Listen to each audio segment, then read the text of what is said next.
السلام علیکم ورحمۃ اللہ وبرکاتہ۔ الحمدللہ رب العالمین والصلاة والسلام علی سید الانبیاء والمرسلین وعلی آلہ وصحبہ اجمعین ومن تبعہم بإحسان الی یوم الدین، اما بعد۔ محترم ناظرین، ایک بار پھر اس لائیو پروگرام میں آپ کا خیر مقدم ہے۔ رمضان کا مبارک مہینہ اب بالکل ہم پر سایہ فغن ہونے والا ہے اور چند قدم کی دوری پر ہم سے واقع ہے۔ ہمارے لیے یہ انتہائی دکھ اور تکلیف کی بات ہے کہ رمضان کے مہینے کی وہ رونق جسے ہم ہمیشہ دیکھتے تھے، مسجدوں میں نمازیوں کی وہ تعداد، افطار کے ٹائم لوگوں کا ہجوم، تراویح کی نماز میں لوگوں کا شوق کے ساتھ شامل ہونا، یہ بہت ساری چیزیں اس سال رمضان میں ہمیں دیکھنے کو نہیں ملیں گی۔ اور وجہ ہم سب کو معلوم ہے، لاک ڈاؤن چل رہا ہے کورونا وائرس جیسی خطرناک وبا کے سبب۔ محترم ناظرین، اللہ رب العالمین نے ہر شر کے اندر بھی کوئی نہ کوئی خیر کا پہلو رکھا ہے۔ اگر پانی نہ ملتا، اگر ایسا واقعہ نہ ہوتا کہ پانی نہیں ملا تو تیمم کا حکم نازل نہ ہوتا۔ جب اللہ کے رسول صلی اللہ علیہ وسلم کے ساتھ، صحابہ کے ساتھ ایسا واقعہ پیش آیا کہ پانی نہیں ملا، مجبوری کے حالات آئے، تو تیمم کا حکم نازل ہوا۔ بہت ساری ایسی عبادتیں ہیں جو ہمیں گھر میں کرنے کا حکم ہے، لیکن ہم اپنی مصروفیات کی وجہ سے نہیں کرتے تھے۔ رمضان کے اس مبارک مہینے میں اور اس لاک ڈاؤن کی وجہ سے وہ عبادتیں ہمیں اپنے گھر میں کرنے کا موقع مل رہا ہے۔ یقیناً مسجدیں بند ہیں، یہ ہمارے لیے تکلیف ہے، دکھ کی بات ہے، لیکن ہمارے لیے موقع ہے کہ ہم اپنے گھروں کو مسجد بنا لیں۔ ہم نے کبھی تصور کیا تھا کہ 5 ٹائم ہمارے گھروں میں قد قامت الصلاۃ، قد قامت الصلاۃ، یہ تکبیر کی آوازیں ہمارے گھروں میں بلند ہوں گی؟ کبھی ہم نے یہ مسائل سمجھنے اور جاننے کی کوشش کی تھی کہ تراویح کی نماز ہم اپنے بال بچوں کے ساتھ اپنے گھر میں پڑھیں گے؟ اللہ تعالیٰ نے آج وہ بند کر دی۔ اب ہمارے پاس کوئی بہانہ نہیں ہے، اب ہمارے پاس کوئی ایکسکیوز نہیں ہے۔ اب ہم اپنے گھر میں ہیں، قرآن پڑھنے کے لیے بھی فری ہیں، عبادت کرنے کے لیے بھی فری ہیں، اور تراویح پڑھنے کے لیے بھی ہم اور آپ فری ہیں۔ محترم ناظرین، رمضان کے مہینے میں ہم سب جانتے ہیں، اللہ کے رسول صلی اللہ علیہ وسلم کی صحیح حدیثیں موجود ہیں، شیطانوں کو قید کر دیا جاتا ہے۔ لیکن یہ کون سے شیطان قید ہوتے ہیں؟ یہ شیاطین الجن قید ہوتے ہیں، شیاطین الانس قید نہیں ہوتے۔ وہ شیطان جو انسانوں میں ہیں وہ قید نہیں ہوتے، وہ لوگوں کے درمیان گھومتے رہتے ہیں۔ اور یہی وجہ ہے کہ رمضان میں بھی سنیما تھیٹر کھلے رہتے ہیں اور بہت سارے نام نہاد مسلمان جا کر کے فلمیں دیکھتے ہیں۔ رمضان میں بھی بہت سارے برائی کے اڈے کھلے رہتے ہیں۔ آج اللہ کا فضل و کرم ہے، لاک ڈاؤن ہمارے اور آپ کے لیے ایک پریشانی ہے، آزمائش ہے، مگر اس لاک ڈاؤن کے اندر ایک خیر کا پہلو یہ ہے، ایک بھلائی کا پہلو یہ ہے کہ اس آنے والے رمضان میں وہ شیاطین الانس اور انسانوں کو بہکانے والے شیطان جو لوگوں کو نیکی اور خیر کے کاموں سے دور کرتے تھے، اب وہ بھی لاکڈ ہو گئے، اب وہ بھی لاک ڈاؤن کے شکار ہو گئے۔ اب وہ چاہ کر کے بھی ہم سامنے رکھیے اور غور کیجئے کہ آج ہمارے پاس موقع ہے ان نیک لوگوں میں شامل ہونے کا۔ یہ اللہ کے وہ نیک بندے جن کے بارے میں اللہ کہہ رہا ہے کہ ان کو دنیا کا کوئی کاروبار ان کی نماز سے غافل نہیں کرتا۔ آج ہمارے پاس کاروبار نہیں ہے اور پھر بھی ہم نماز سے غافل ہیں، تو ہم سے زیادہ گھٹیا اور ہم سے زیادہ اللہ کا نافرمان کون ہوگا؟ ہم اللہ کو کیا جواب دیں گے؟ یہ لاک ڈاؤن ہمیں اور آپ کو اور ذمہ دار اور اللہ تعالیٰ کے اور قریب جانے کا موقع دے رہا ہے۔ آنے والا رمضان یقیناً ہماری زندگی کا ایک انتہائی غمگین کر دینے والا رمضان ہے۔ اس لیے غمگین ہیں ہم، اور اس لیے ہمارے دلوں میں تکلیف ہے کہ اللہ کا وہ پاک گھر، اللہ کا وہ گھر، وہ خانہ کعبہ جو 24 گھنٹے طواف کرنے والے، عمرہ کرنے والوں سے پٹا رہتا تھا، آج وہ خالی ہے۔ نبی اکرم صلی اللہ علیہ وسلم کی مسجد سنسان ہے، اللہ کے تمام گھروں پہ تالے لگے ہوئے ہیں، مسجدیں بند ہیں۔ یقیناً یہ ہمارے لیے تکلیف کی بات ہے، مگر اللہ کے نبی کی وہ حدیث، آپ نے فرمایا خیر صلاۃ المرء صلاۃہ فی البیت، انسان کی سب سے بہترین نماز اس کے گھر میں ہے، فرض نماز کو چھوڑ کر کے۔ آج تک ہم نے اپنے گھروں کو نمازوں سے آباد نہیں کیا۔ ہم نماز پڑھتے بھی تھے، مسجدوں میں جا کے پڑھتے تھے، ہم نے گھر میں کبھی بھی سنتیں اور نوافل گھر میں نہیں پڑھی۔ آج ہمارے پاس موقع ہے، اپنے گھروں کو نماز سے آباد کریں، اپنے بچوں کو نماز سکھائیں۔ تراویح کی نماز ہم ہمارے گھروں میں اگر حافظ نہیں ہے، آج ہمارے پاس موقع ہے کہ ہم خود اپنے ہاتھوں میں قرآن لے کے تراویح پڑھیں، اپنے بچوں کو پیچھے، اپنے گھر کی عورتوں کو اور تمام اہل خانہ کو شامل کریں اور پورا قرآن ہم پڑھ کر کے ان کو تراویح کی نماز میں سنائیں۔ یہ ہمارے پاس موقع ہے۔ اعتکاف کی جو عبادت ہوتی ہے، اسے اعتکاف کا مقصد کیا ہوتا ہے؟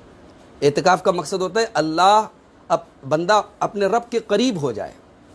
آج اعتکاف آپ کو صرف 10 دن کا نہیں، 1 مہینے کا اعتکاف کا موقع مل رہا ہے۔ 1 مہینے آپ کے اور آپ کے رب کے بیچ میں کوئی کاروبار نہیں آنے والا، کوئی بزنس نہیں آنے والا، کوئی ڈسٹرب کرنے والا نہیں آنے والا۔ اب یہ آپ کے اوپر ہے کہ آپ اس بہترین موقع کو کس حد تک استعمال کرتے ہیں۔ میں امید کرتا ہوں کہ ہمارا یہ رمضان زندگی کا سب سے بہترین رمضان انشاءاللہ ثابت ہوگا۔ رب العالمین اس ماہ مبارک میں ہر قسم کی بلاؤں سے، ہر قسم کی مصیبتوں سے ہم سب کی حفاظت فرمائے، اور اس کرونا وائرس کی وبا سے سارے عالم کی حفاظت فرمائے، اور اس ماہ مبارک کی برکتوں کو ہمیں اور آپ کو لوٹنے کی توفیق عطا فرمائے، آمین۔ محترم ناظرین، آداب زندگی کا سلسلہ چل رہا ہے، اور آج ہمارا موضوع گفتگو جو ہے، ابھی تک ہم جو باتیں کر رہے تھے، سونے کے آداب، جاگنے کے آداب، سفر کے آداب، راستے کے آداب، پاکی کے آداب، صحت کے آداب، یہ ان تمام چیزوں کا تعلق جو تھا وہ سلیقہ سے تھا، وہ زندگی کے رہن سہن سے تھا۔ اب آج سے ہماری جو گفتگو ہوگی وہ اس کا تعلق بندگی سے ہوگا۔ نماز کے آداب، تلاوت قرآن کے آداب، نماز جنازہ کے آداب، ان تمام موضوعات پر انشاءاللہ ہم آج سے گفتگو کریں گے جن کا تعلق اللہ تعالیٰ کی عبادت سے ہے۔ تو سب سے پہلے آج ہماری جو گفتگو ہوگی وہ ہوگی مسجد کے آداب پر۔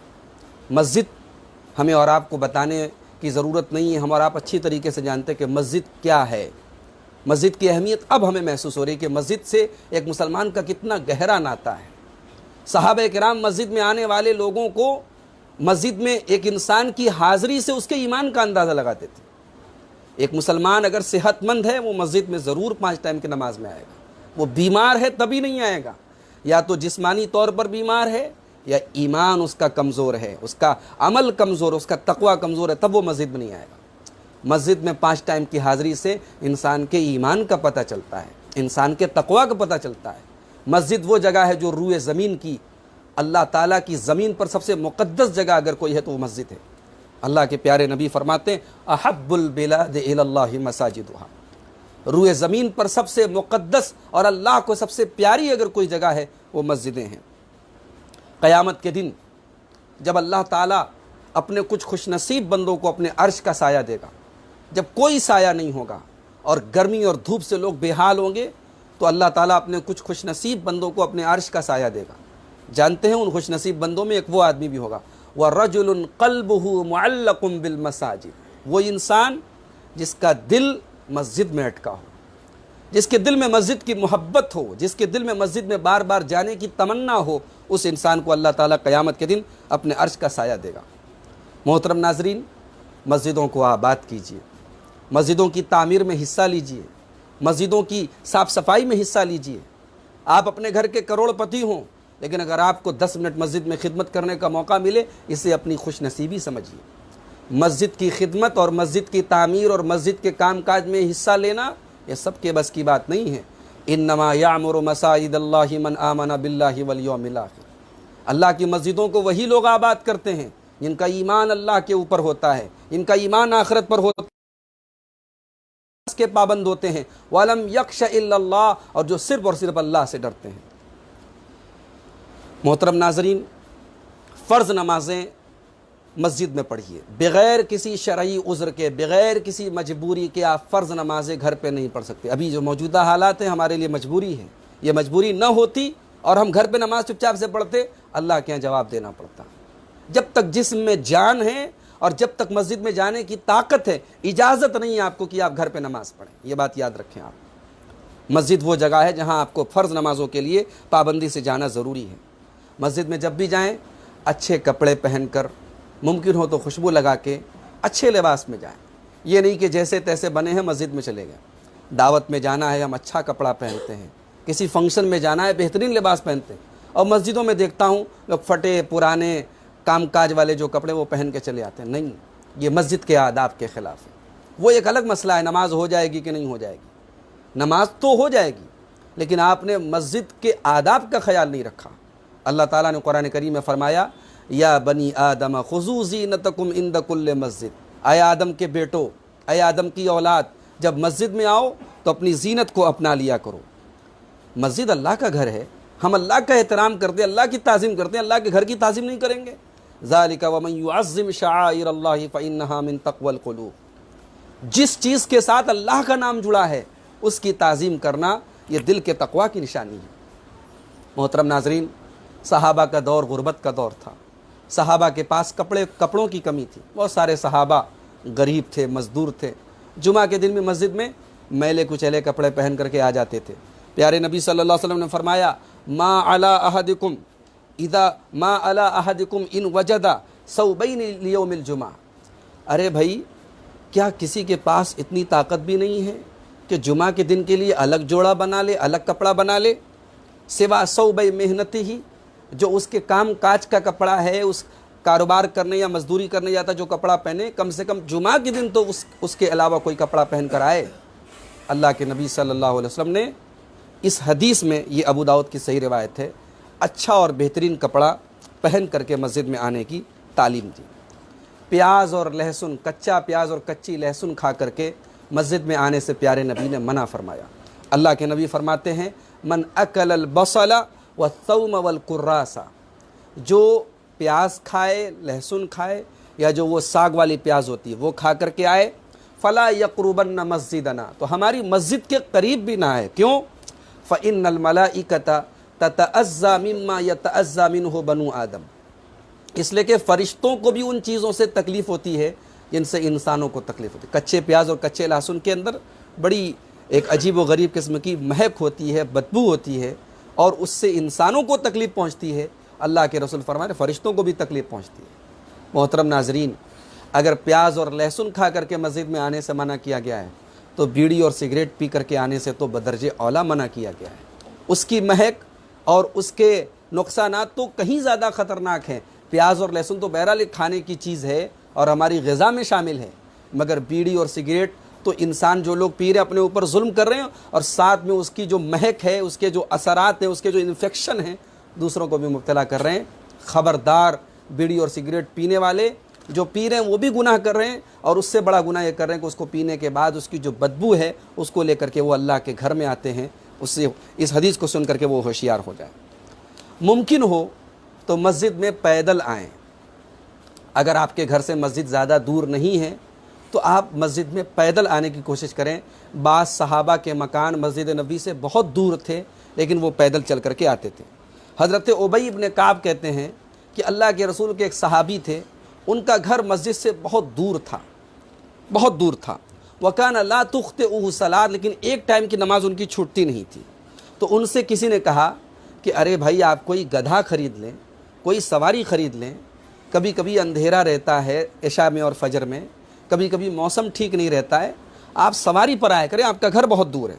تو صحابی کیا جواب دیتے ہیں کہ اگر مجھے پیدل ہی آنا ہوتا تو میں مسجد کے بازو میں مکان نہ بنا لیتا۔ ما یسرنی، کہتے ہیں کہ مجھے پسند نہیں ہے کہ میرا گھر مسجد کے قریب ہو، میں نے جان بوجھ کر کے گھر لیا ہے مسجد سے دور۔ کیوں؟ انی ارید ان یکتب لی ممشای الی المسجد، میں یہ چاہتا ہوں کہ جب میں مسجد میں چل کے آؤں تو میرا ایک ایک قدم میرے نامہ اعمال میں لکھا جائے، جب میں مسجد سے لوٹ کر کے آؤں تو میرے لوٹنے کا ایک ایک قدم میرے نامہ اعمال میں نیکی کے طور پہ لکھا جائے۔ پیارے نبی صلی اللہ علیہ وسلم کو پتہ چلا، آپ نے فرمایا قد جمع اللہ لک ذلک کلہ، اے میرے صحابی، اللہ تعالیٰ نے تمہاری نیت کو دیکھا ہے، تم نے جو نیت کی اللہ ساری چیزوں کا تمہیں اجر و ثواب دے گا، تمہارے نامہ اعمال میں لکھے گا اللہ تعالیٰ۔ تو مسجد میں دور سے چل کر کے آنا بھی بہت بڑی فضیلت کی چیز۔ اسی لیے اللہ کے نبی جمعہ کے دن کے بارے میں کہتے ہیں من غسل یوم الجمعہ، جو جمعہ کے دن اپنے سر کو دھوئے،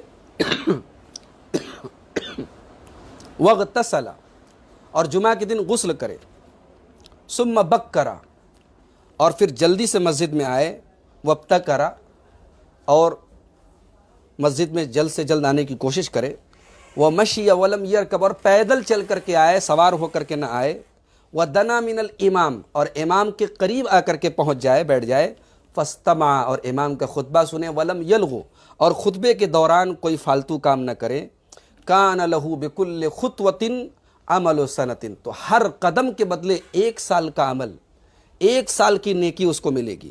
اجر صیامہا و قیامہا، 1 سال کے روزے کا ثواب، 1 سال کے قیام اللیل کا ثواب اس کو ملے گا. یہ ابو داؤد کی صحیح روایت ہے.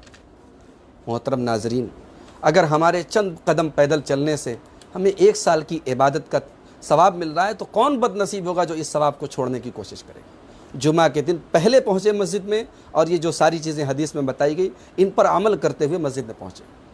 اسی طریقے سے صحیح مسلم کی روایت ہے، اللہ کے نبی کہتے ہیں الا ادلکم علی ما یمحو اللہ بہ الخطایا، کیا میں تم کو وہ چیزیں نہ بتاؤں جن کے ذریعے اللہ تعالیٰ گناہوں کو مٹاتا ہے، وَيَرْفَعُ بِهِ الدَّرَجَاتِ، اور اللہ تعالیٰ بندوں کے درجات بلند کرتا ہے. صحابہ نے کہا کہ اللہ کے رسول ضرور بتائیے. آپ نے فرمایا اسباغ الوضوء علی المکارہ، ناپسندیدہ ہے، تکلیف ہے، پھر بھی مکمل وضو کرنا. پانی گرم ہے، گرمی کا دن ہے لیکن تب بھی مکمل وضو کرنا. پانی ٹھنڈا ہے، سردی کا موسم ہے، پھر بھی مکمل وضو کرنا. وَكَثْرَةُ الْخُطَىٰ إِلَى الْمَسَاجِدِ، اور مسجد کی طرف زیادہ چل کر کے جانا. وَانْتِظَارُ الصَّلَاةِ بَعْدَ الصَّلَاةِ، اور ایک نماز کے بعد دوسری نماز کا انتظار کرنا. محترم ناظرین، مسجد کے آداب میں سے ایک ادب یہ بھی ہے کہ جماعت سے پہلے آپ مسجد میں پہنچیں. کوشش کریں کہ پہلی صف میں اور تکبیر اولیٰ میں آپ کو جگہ ملے. اللہ کے پیارے رسول صلی اللہ علیہ وسلم فرماتے ہیں لو یعلم الناس ما فی النداء الاول، اگر لوگوں کو معلوم ہو جائے کہ اقامت کے ٹائم اور پہلی صف میں شامل ہونے کا کیا ثواب ہے، وَلَمْ يَجِدُوا إِلَّا أَن يَسْتَهِمُوا عَلَيْهِ، اور لوگوں کو پہلی صف میں شامل ہونے کا موقع نہ ملے مگر آپس میں ایک دوسرے کی پرچی ڈال کر کے اور قرآن اندازی کر کے، تو لوگ وہ کام بھی کریں گے لیکن پہلی صف میں جگہ پائیں گے اگر اس کا ثواب لوگوں کو معلوم ہو جائے. وَلَوْ يَعْلَمُونَ مَا فِي التَّهْجِيرِ، اور اگر لوگوں کو معلوم ہو جائے کہ جلدی نماز میں آنے کا کیا ثواب ہے، لَاسْتَبَقُوا إِلَيْهِ، تو آپس میں ایک دوسرے سے مقابلہ کریں گے جلدی آنے کے لیے. یہ صحیح بخاری کی روایت ہے. مسجد میں ہڑبڑا کر کے نہ آئیں. مسجد اللہ کا گھر ہے، سکون کے ساتھ آئیں، وقار کے ساتھ آئیں، دوڑ کر کے بھاگ کر کے نہ آئیں. اللہ کے پیارے نبی فرماتے ہیں اذا سمعتم الاقامہ، جب تم اقامت کی آواز سنو، فمشوا الی الصلاۃ، تو نماز کی طرف چل کر کے آؤ. وعلیکم بالسکینۃ والوقار، اور سکون اور وقار کے ساتھ مسجد میں آؤ. ولا تسرعوا، اور دوڑ بھاگ کر کے مت آؤ. فما ادرکتم، جتنی نماز تم کو ملے فصلوا، پڑھ لو. وما فاتکم فاتموا، جو نماز چھوٹ گئی اس کو پورا کر لو. یہ نہیں کہ امام صاحب نے قرأت شروع کر دی، ہمیں لگ رہا ہے 1 رکعت ہماری چھوٹ جائے گی، بھاگتے بھاگتے مسجد میں پہنچے. یہ آداب کے خلاف ہے، یہ نماز کے آداب کے خلاف ہے، یہ مسجد کے آداب کے خلاف ہے. مسجد میں جاتے وقت تشبیہ کے اصابع، تشبیہ کے اصابع کا مطلب ہوتا ہے ایسے اپنی دونوں انگلیوں کو ایک دوسرے میں پیوست کرنا. یہ کام مسجد کے اندر بیٹھ کر کے بھی کرنا منع ہے اور مسجد میں جاتے وقت بھی منع ہے. پیارے نبی صلی اللہ علیہ وسلم فرماتے ہیں اذا توضا احدکم، جب تم میں سے کوئی وضو کرے، فاحسن وضوءہ، اچھی طرح سے وضو کرے، ثم خرج عامدا الی المسجد، پھر مسجد کے ارادے سے نکلے، فلا یشبکن بین اصابعہ، تو اپنی انگلیوں کے درمیان تشبیک نہ کرے، اپنی انگلیوں کو ایک دوسرے میں پیوست نہ کرے. فإنہ فی صلاۃ، کیونکہ مسجد کے لیے نکل پڑا، نماز کے حکم میں ہو گیا. وہ سمجھو وہ نماز میں ہے، فالتو کسی سے بات نہ کرے، انگلیوں کو اس طریقے سے تشبیک نہ کرے، کیونکہ اب وہ نماز، وہ راستے میں بھی نماز کے حکم میں ہے. یہ اللہ کے رسول صلی اللہ علیہ وسلم کی حدیث ہے، ابو داؤد کی صحیح روایت ہے. دوسری حدیث میں آپ نے فرمایا اذا توضا احدکم فی بیتہ، جب تم میں سے کوئی اپنے گھر میں وضو کرے، ثم اتى المسجد، پھر وہ مسجد میں آئے، کان فی صلاۃ حتی یرجع، تو جب تک وہ مسجد سے واپس نہ چلا جائے وہ نماز ہی میں رہتا ہے، مسجد میں بیٹھا ہے تب بھی نماز میں رہتا ہے. فلا یقل ھکذا، تو اللہ کے نبی نے ہاتھ سے اشارہ کر کے فرمایا کہ یہ سب حرکت نہ کرے، انگلیوں میں تشبیک نہ کرے، مسجد میں بیٹھ کر کے سارے کام نہ کرے. مسجد میں جب داخل ہوں اللہم افتح لی ابواب رحمتک، یہ دعا پڑھیں. یا دوسری دعا اللہ کے نبی نے سکھائی اعوذ باللہ العظیم وبوجہہ الکریم وسلطانہ القدیم من الشیطان الرجیم، یہ دعا پڑھیں. اور مسجد سے نکلنے کے ٹائم آپ دعا پڑھیں اللہم انی اسألک من فضلک. اذان سنیں تو اذان سن کر کے اذان کا جواب دیں اور پھر درود شریف پڑھیں اور پھر وہ دعا پڑھیں جو پیارے نبی نے سکھائی، اللہم رب ھذہ الدعوۃ التامہ والصلاۃ القائمہ آت محمدا الوسیلۃ والفضیلہ وابعثہ مقاما محمودا الذی وعدتہ۔ یہ دعا پڑھے، اذان کا جواب دیں، درود شریف پڑھیں اور یہ دعا پڑھیں تو انشاءاللہ قیامت کے دن پیارے نبی صلی اللہ علیہ وسلم کی شفاعت ہم سب کو نصیب ہوگی۔ مسجد میں جتنی دیر بیٹھیں کثرت سے اللہ تعالیٰ کا ذکر کریں، سبحان اللہ، لا الہ الا اللہ، اللہ اکبر، الحمدللہ، یہ سارے جو اللہ تعالیٰ کی تسبیح کے کلمات ہیں ان کو پکاریں، ان کو پڑھتے رہیں۔ یہ مسجد کے آداب میں سے ہیں۔ ابھی میں نے خطبے کے شروع میں، درس کے شروع میں جو آپ کے سامنے آیت پڑھی تھی سورہ نور کی، اللہ نے فرمایا فی بیوت اذن اللہ ان ترفع ویذکر فیہا اسمہ۔ اللہ کے گھروں کا یہی کام ہے کہ ان کو بلند کیا جائے، اللہ کے گھر کو بلند کیا جائے، اللہ کے گھر میں کوئی گندا کام نہ ہو، اللہ کے گھر میں کوئی ناپاکی کا کام نہ ہو، اور اللہ کے گھر میں صبح شام اللہ کی حمد و ثنا اور اللہ کی تسبیح بیان کی جائے۔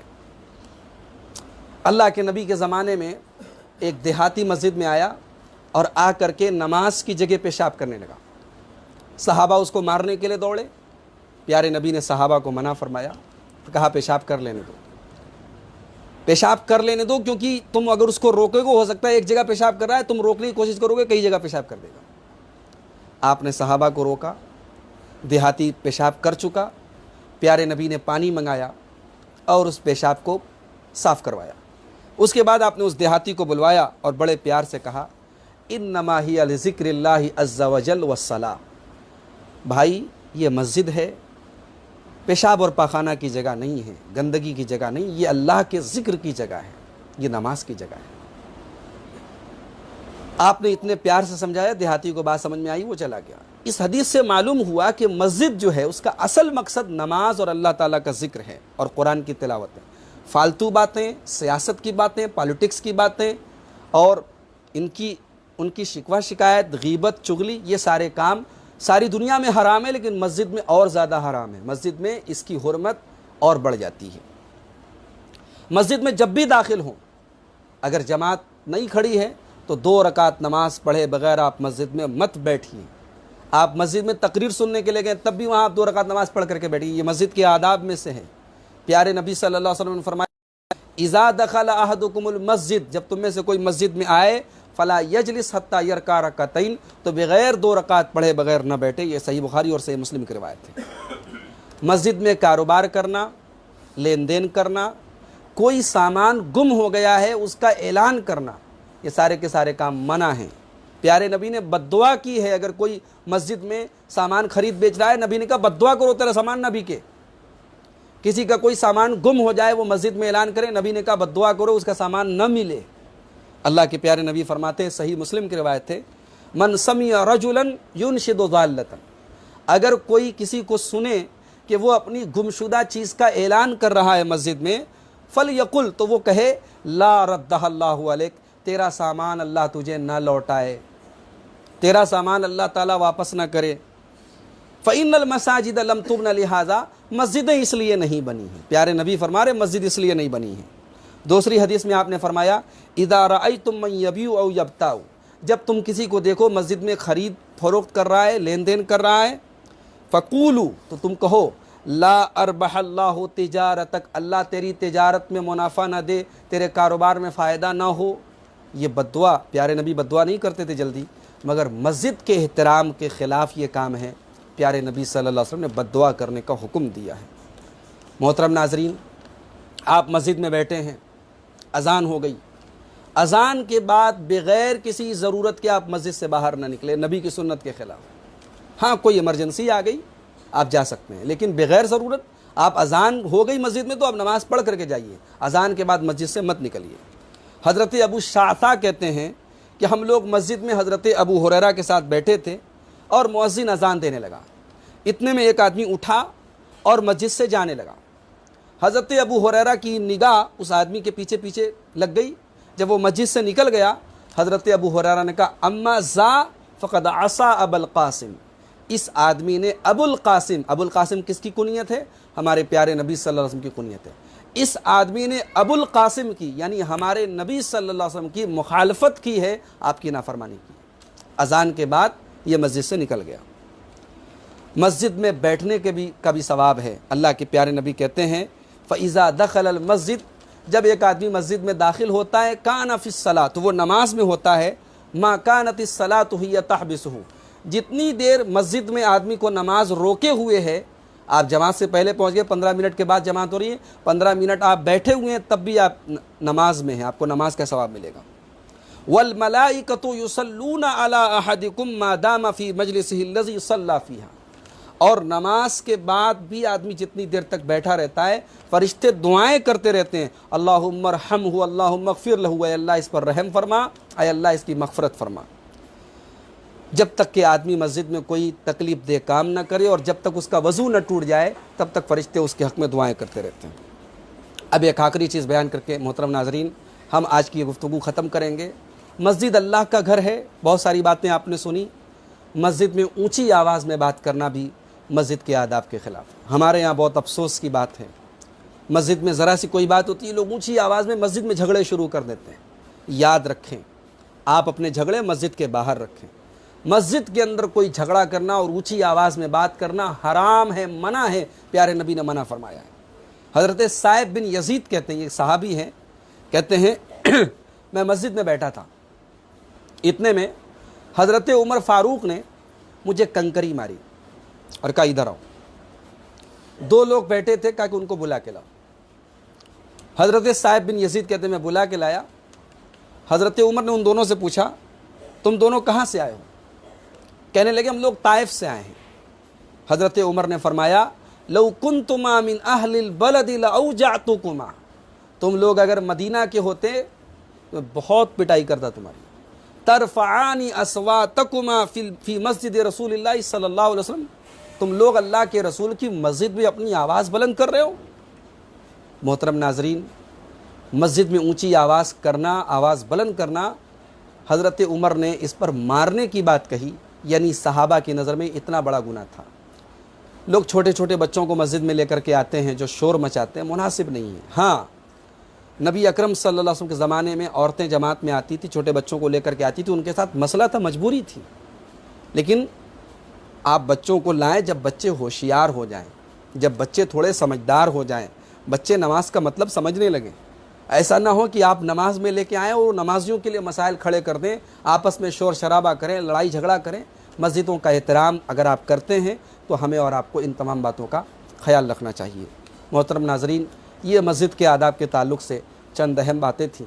اللہ تعالی ہم سب کو ان پر عمل کرنے کی توفیق عطا فرمائے۔ رب العالمین ہمیں مسجدوں کو آباد کرنے، مسجدوں میں کی خدمت کرنے اور مسجدوں کی تعمیر میں بڑھ چڑھ کر حصہ لینے کی توفیق عطا فرمائے، آمین۔ وآخر دعوانا ان الحمد للہ رب العالمین، والسلام علیکم ورحمۃ اللہ وبرکاتہ۔